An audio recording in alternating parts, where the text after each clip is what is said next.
அடுத்து ஆண்டவர் சொன்ன இடத்துல தான் கையில இருந்த விதை என்ன பண்ணாரு? விதைச்சார். ஆமென் சொல்லுங்க. விதைக்கக்கூடிய இடம் வறண்ட நிலம், பஞ்சமான நிலம். ஆனா கர்த்தர் சொல்லி விதைச்சதுனால அந்த விதையானது 100 மடங்கு பலன் கொடுக்க கர்த்தர் உதவி செய்வார். நல்லா புரிஞ்சுக்கோங்க, நல்லா புரிஞ்சுக்கோங்க.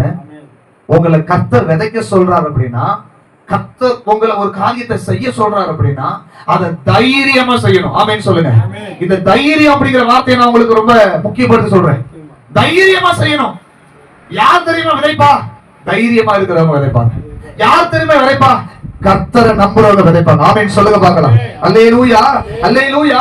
ஏன் தெரியுமா அந்த தைரியம் தேவை? 2 கொரிந்தியர் 9வது அதிகாரம் 10வது வசனம் சொல்லுகிறது, விதைப்பவனுக்கு விதையை தருகிறார். ஆமென் சொல்லுங்களேன்.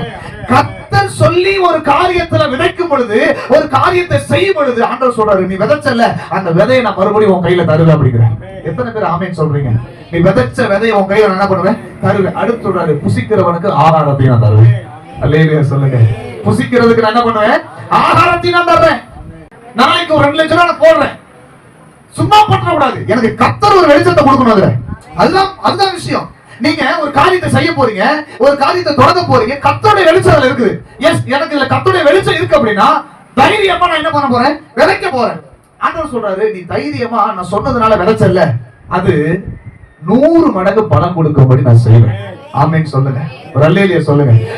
அடுத்து சொல்றாரு, நீ விதைச்சல்ல, என்ன நம்பி விதைச்சல்ல, நீ விதைச்ச விதையவும் நான் உங்கள்ட்ட தருவேன். ஒரு ஆமென் சொல்லுங்க. நீ விதைச்ச அந்த விதையும் 1 லட்சம் ரூபாய் விதைக்கிற, அந்த 1 லட்சம் ரூபாய் கையில வந்துருப்பா.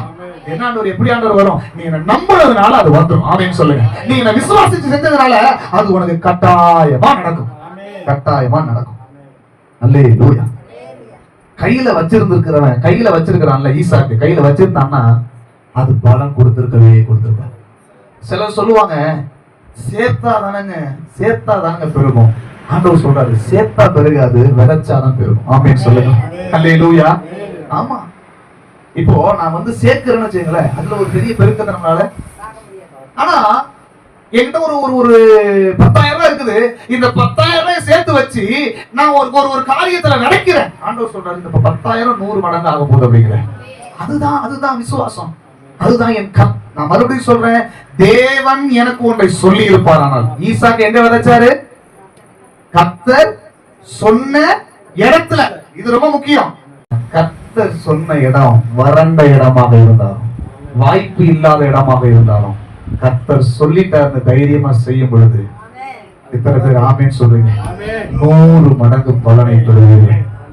விதைத்த விதையையும் திரும்ப பெறுவீர்கள்.